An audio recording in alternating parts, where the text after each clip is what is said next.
Here you go. Here you go.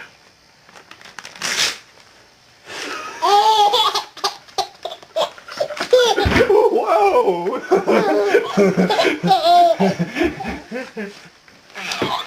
Here we go.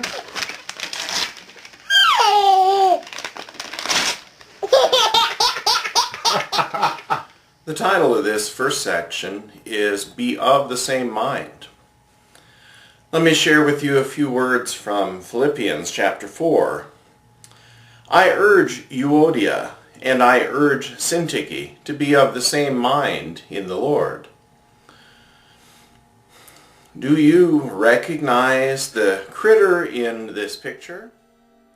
It is a push-me-pull-you, that wonderfully mythical creature invented in the story of Dr. Dolittle, the man who could talk to the animals.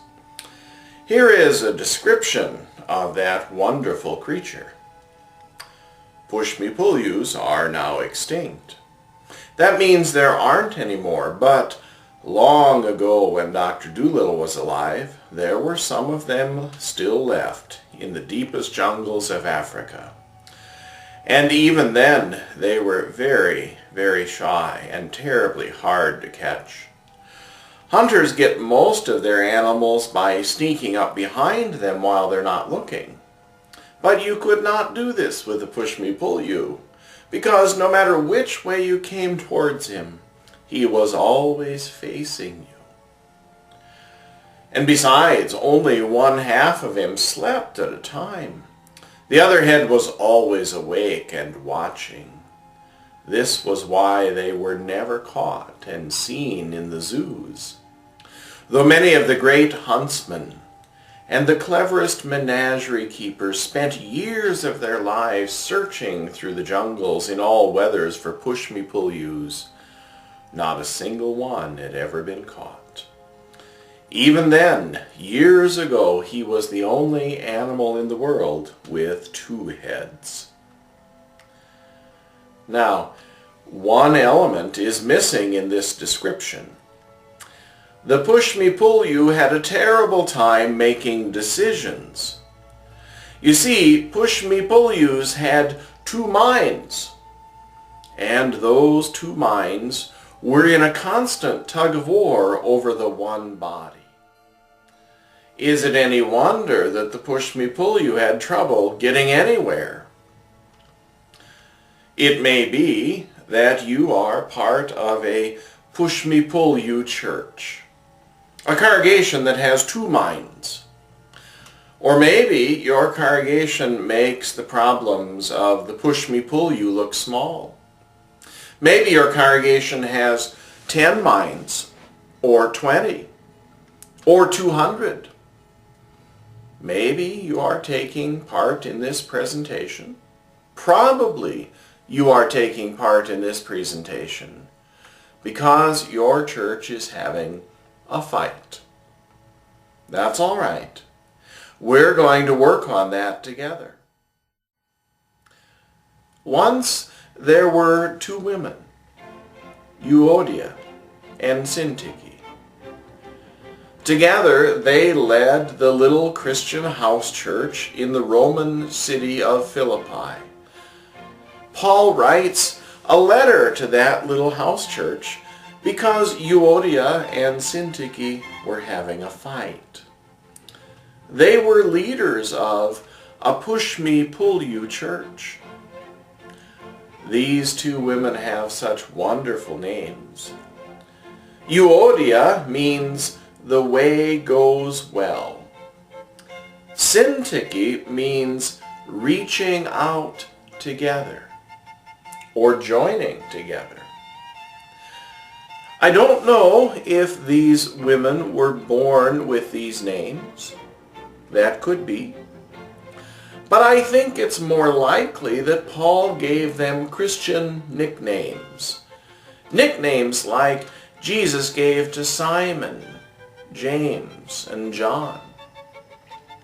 Perhaps Paul recognized in these women the gifts of gentle leadership and community building so desperately needed in that little house church at Philippi.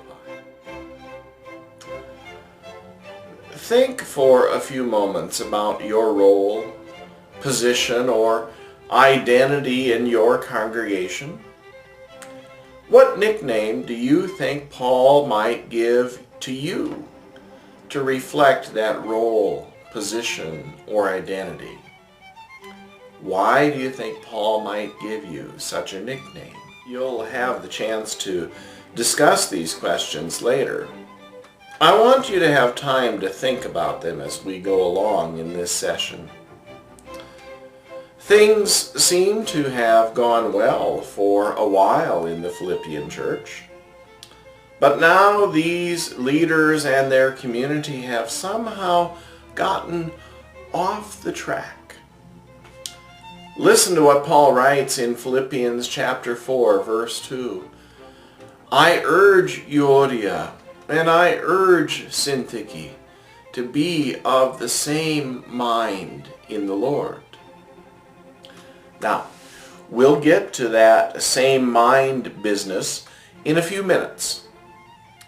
But I want you to see what kind of leaders Euodia and Syntyche were in that little church. In verse 3 of chapter 4, Paul reminds the church that Euodia and Syntyche have struggled beside me in the work of the gospel. Paul uses a word here which can be translated as having shared in tribulation. These women, Euodia and Syntyche, have suffered some of the same physical, emotional, social, and spiritual pains as the Apostle Paul. More than that, Paul groups them along with Clement and other male co-workers in the ministry of the gospel. The word Paul uses for co-workers always refers to those who have been his fellow missionaries in the work of bringing the pagan Gentiles to new life in Christ. There can be no question that Euodia and Syntyche are what we would today refer to as pastors of that little house church. And those co-pastors are having a fight. Now, if you would like to see a list of Paul's co-workers in the gospel that includes many women in leadership, you can read Romans chapter 16, verses 1 through 16.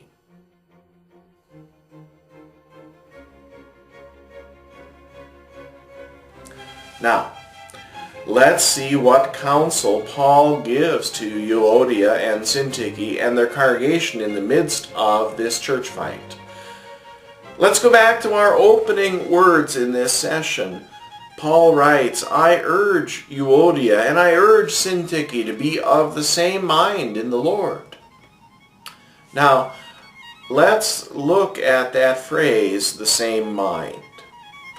Some translations might say that Paul wants them to agree on the issues that face them. Now, that isn't nearly a hot enough or a deep enough translation. And so we need to look at that word mind. You might know that Paul writes his letters in a dialect of ancient Greek called Koine.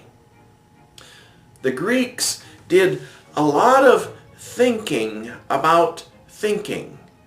They were fascinated with all the different ways that human beings can think. So the Greeks had lots of words to describe thinking. They had as many descriptions for thinking as Alaskans have for snow or Nebraskans for football.